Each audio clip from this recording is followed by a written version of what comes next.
Once upon a time in a small town there lived a young man named Chris. Chris was a very kind person. He was always ready to help anyone who called him any time of the day. Chris never said no to anyone. If a friend needed help, Chris was there. If someone needed a favor, Chris left everything and went. He thought being always available meant he was a good person, a good friend, a good neighbor. But slowly something started to happen. People stopped appreciating Chris. They started taking him for granted. They called him only when they needed something. When Chris had a problem, nobody called. When Chris was sick, nobody came. He was always giving, but nobody was giving back. One day, Chris helped a friend move all his furniture to a new house. It took the whole day. Chris was very tired. His body hurt.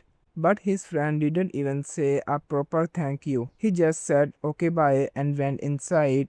Chris walked home alone feeling very empty. That evening Chris sat in his room thinking, why do I feel so tired all the time? I help everyone. I am always there for everyone, but why does nobody treat me the same way? The next morning, Chris went to visit his grandfather. His grandfather was an old and wise man. When he saw Chris, he knew right away that something was wrong. He said, Chris, my boy, you look tired. Not just in your body, tired in your heart too. What happened? Chris sat down and told his grandfather everything. His grandfather listened quietly. When Chris finished talking, his grandfather said, Chris, let me ask you something. When you go to a shop and something is always available, what do you think about it? Chris said, I think it is normal, sir. Nothing special. His grandfather nodded and said, and what about something that is rare? Something you cannot find easily? What do you think about that? Chris said, I think it is special. I value it more. His grandfather smiled and said, people are the same, Chris. When you are always available to everyone, people stop valuing you. They think your time is not important.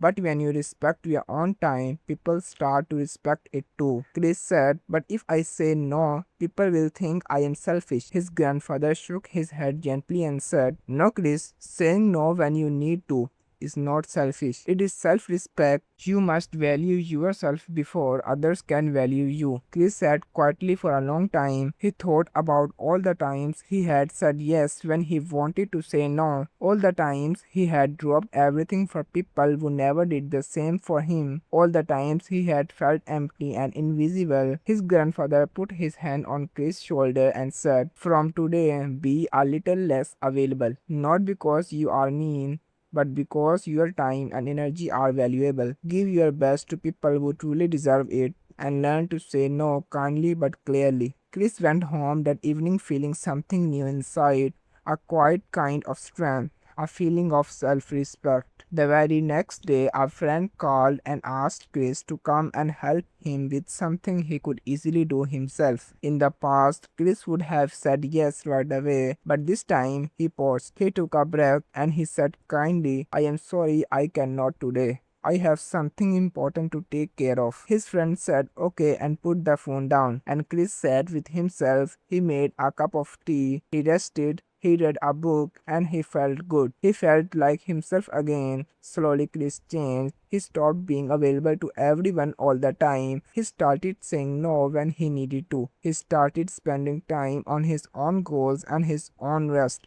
And something beautiful happened. The people who truly cared about him stayed, and they started to respect him more, not less. You don't have to be available to everyone all the time. Your time is valuable. Your energy is valuable. You are valuable. When you respect yourself, people around you will learn to respect you too. Be kind, be generous, but also know your worth. Because a person who is always there for everyone but never there for themselves will one day have nothing left to give.